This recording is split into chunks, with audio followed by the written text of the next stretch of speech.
Assalamualaikum warahmatullahi wabarakatuh. Kembali lagi di channel Radio Misteri. Sebuah kisah kali ini diambil dari Facebook yang ditulis oleh akun @nailanur yang berjudul Kampung Gaib Orang Bunian. Untuk lanjut ke ceritanya, jangan lupa tekan dulu tombol like, share, dan subscribe channel ini agar channel ini bisa terus berkembang. Oke, kita lanjut ke alur ceritanya. Kampung Gaib Orang Bunian. Konon kampung gaib itu memang ada, meskipun tidak terlihat. Kadangkala ada orang-orang tertentu yang diberi kesempatan melihat. Entah bisa melihat karena memiliki kemampuan mata batin, atau melihat karena tidak sengaja diperlihatkan. Banyak orang percaya keberadaan kota maupun desa gaib ada banyak di Indonesia. Tidak jarang ada sebutan tertentu untuk daerah gaib dan orang-orang gaib. Seperti yang ada di Sumatera, mitos tentang makhluk gaib yang dikenal dengan sebutan orang bunian. Orang bunian dipercaya sebagai makhluk mistis dengan fisik mirip manusia, namun wajahnya tanpa filtrum. Tidak ada yang benar-benar tahu keberadaan makhluk gaib ini. Tetapi makhluk ini diyakini oleh masyarakat setempat bahwa mereka memang ada dan tinggal di pedalaman hutan ataupun pegunungan tinggi yang jauh dari kontak manusia. Asal-usul nama orang bunian konon dari kata bunyi, yang berarti suara. Alasannya, karena seringkali saat orang dalam hutan kemudian mendengar suara, baik teriakan, nyanyian, maupun ocehan, tetapi wujudnya tidak ada. Selain tinggal di pedalaman hutan dan ketinggian gunung, makhluk gaib bunian juga diakui terkadang bisa tinggal dekat wilayah pemukiman masyarakat. Tetapi tetap saja keberadaan mereka termasuk sulit untuk dijangkau. Yang bisa melihat orang bunian biasanya karena tidak sengaja diperlihatkan, atau memang memiliki kemampuan supranatural. Pengalaman melihat kampung gaib pernah dialami oleh orang tua Miss Tutu. Suatu hari, dia dan ibunya duduk mengobrol santai, sebagaimana obrolan yang terus mengalir dengan berbagai topik. Kemudian tidak sengaja mereka berdua mengobrol tentang topik mistis. "Kamu tahu nggak orang bunian?" tanya ibu Miss Tutu di tengah-tengah obrolan. Miss Tutu yang tidak biasa mendengar kata tersebut kemudian geleng-geleng menyatakan ketidaktahuannya dengan yang dipertanyakan oleh sang ibu. "Orang bunian itu kayak gimana, Ma?" ujar Miss Tutu dengan muka harap mendapat penjelasan.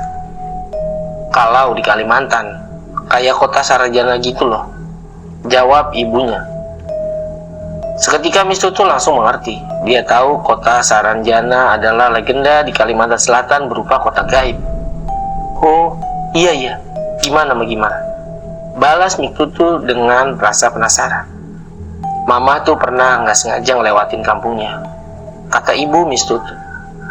Miss Tutu yang sebelumnya tidak pernah diceritakan oleh ibunya tentang orang bunian tertentu semakin penasaran dan terkejut ketika diberitahu bahwa ibunya pernah melihat perkampungan orang bunian. "Kok bisa, Mah?" tanya lagi Miss Tutu. Ibu Miss Tutu mulai bercerita. Kejadian yang dialami saat itu sudah sangat lama, bahkan saat sang ibu masih tinggal di Pekanbaru. Waktu itu keluarga kita yang di Medan ngadain acara untuk keluarga bersilaturahmi. Jadi berangkatlah mama dengan om kamu ke sana berdua. Jadi dari Pekanbaru menuju Medan saat pagi hari, ucap ibu Miss Tutu mulai bercerita. Selama perjalanan tidak ada halangan ataupun kendala. Berjam-jam ibu dan paman Miss Tutu di jalan baik-baik saja. Sampai di Medan mereka juga menikmati acara keluarga tersebut. Meski acara kerabat itu untuk ajang silaturahmi, namun saat itu kakek Miss Tutu tidak ikut hadir. Mungkin sang kakek sedang berhalangan atau karena kesulitan dengan jarak kota yang lumayan sangat jauh. Saat kakak beradik yakni ibu dan paman Miss Tutu mau berangkat, keduanya diberi pesan oleh ayah mereka alias kakek Miss Tutu agar berhati-hati di jalan dan dihindari pulang terlalu malam. Begitulah orang tua pada umumnya, sayang dan khawatir pada anak-anaknya. Hari itu acara keluarga berlangsung dengan ramai dan menyenangkan. Saking asyiknya, waktu saja tidak berasa. Hingga hampir tengah malam, ibu dan paman Miss Tutu tidak ingin menginap di Medan. Mereka berdua sudah niat untuk pulang ke Pekanbaru di hari yang sama. Maka keduanya pun berpamitan pada keluarga yang lain untuk pulang. Jalanan kian sepi saat waktu menjelang dini hari. Tidak ada yang menakutkan atau dikhawatirkan malam itu. Tetapi saat di tengah-tengah perjalanan, ada hal yang sempat membuat mereka berdua bingung. Jalanan yang mereka lewati saat berangkat dan pulang terasa ada yang berbeda. Jalan yang mereka lewati kali ini penuh dengan pepohonan di pinggiran jalannya, dan nampak ada hutan lebat di balik pepohonan. Yang mereka lihat bukan sekedar hutan, tetapi juga seperti perkampungan. Keanehan yang mereka rasakan saat itu karena kampung yang dilihat terlihat bentuk rumahnya berbeda dan tidak familiar seperti kampung pada umumnya. Ditambah dengan orang-orang di kampung itu terlihat aneh. Semua wajahnya tidak ada yang memiliki filter. Mereka terlihat seperti dengan tatapan kosong, meski tidak hanya diam. Ada yang terlihat beraktivitas dalam rumah. Ada pula yang tampak berkumpul, dan ada satu pria tua yang membuat Miss Tutu menjadi semakin heran dan takut. Pria tua dengan tatapan mata kosong berdiri di pinggir jalan dan melirik kepada ibu dan paman Miss Tutu saat berkendara mereka melintasi kampung tersebut. "Ih, kayaknya tadi kita nggak lewat sini tadi," ucap Miss Tutu pelan sambil mencolek badan sang adik. Ibu Miss Tutu khawatir jika mereka salah ambil jalan pulang. Dia merasa yakin tidak melewati perkampungan tersebut.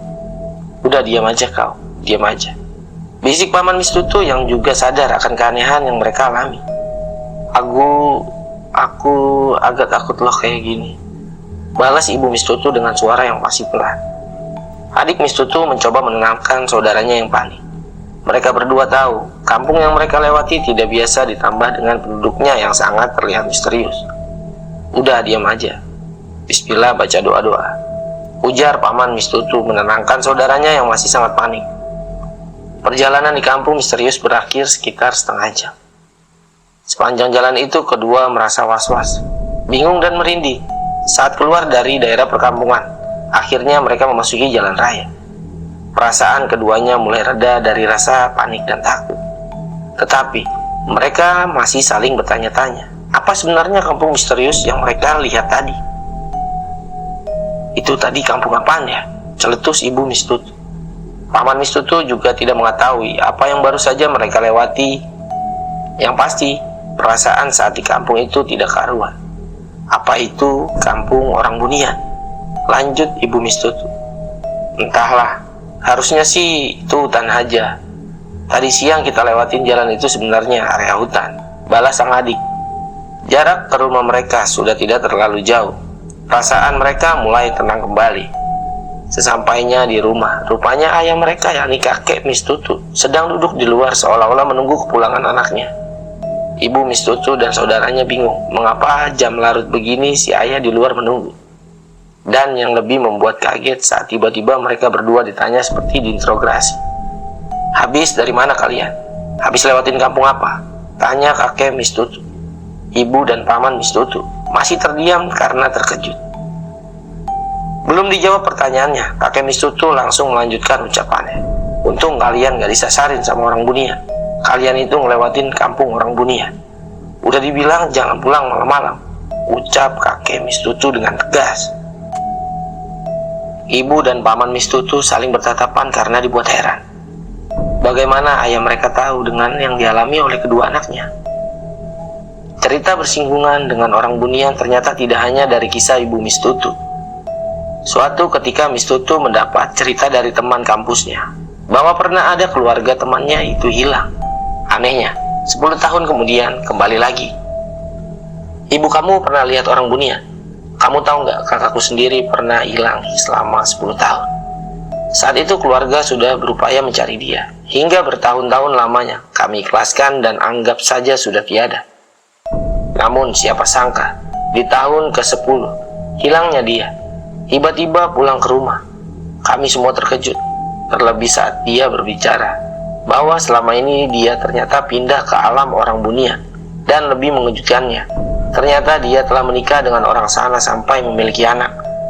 Cerita teman Miss Tutu, menurut temannya, kakaknya itu mengaku tidak merasa telah hilang selama 10 tahun. Awal mulanya, dia hilang karena diajak berkenalan oleh salah satu orang Bunian. Setelah merasa nyaman dengan salah satu seorang wanita Bunian, kemudian kakaknya menikah di sana. Hingga kini kabarnya anaknya tidak diajak ke dunia nyata, melainkan tinggal di alam orang Bunian. Mendengar cerita dari temannya, Miss Tutu mulai berpikir apakah benar orang yang masuk ke alam sebelah, yakni kehidupan orang Bunian, maka tidak sadar dengan perbedaan waktu dengan dunia nyata. Sebab menurut pengakuan kakak teman Miss Tutu, dia merasa tidak sampai bertahun-tahun apalagi sampai 10 tahun di alam tersebut.